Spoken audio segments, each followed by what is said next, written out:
პერუში უკვე მეორე დღეა გრძელდება მასშტაბური პროტესტი პრეზიდენტ დინა ბოლუარტესა და კონგრესის წინააღმდეგ.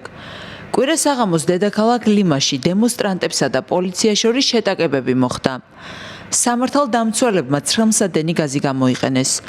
მომიტინგეებმა კი საპასუხოდ ქვები დაუშინეს. შეტაკებები მაშინ დაიწყო, როდესაც დემონსტრანტები კონგრესის შენობას მიუახლოვდნენ, სადაც პოლიციამ ბლოკადა მოაწყო.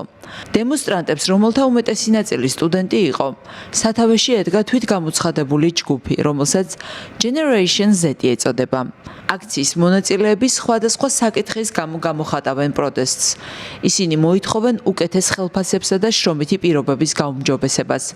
ასევე ეწინააღმდეგებიან საპენსიო რეფორმასა და მთავრობას მოუწოდებენ იმოქმედოს პოლიტიკური არასტაბილურობისა და მზარდი კრიმინალის შესაჩერებლად.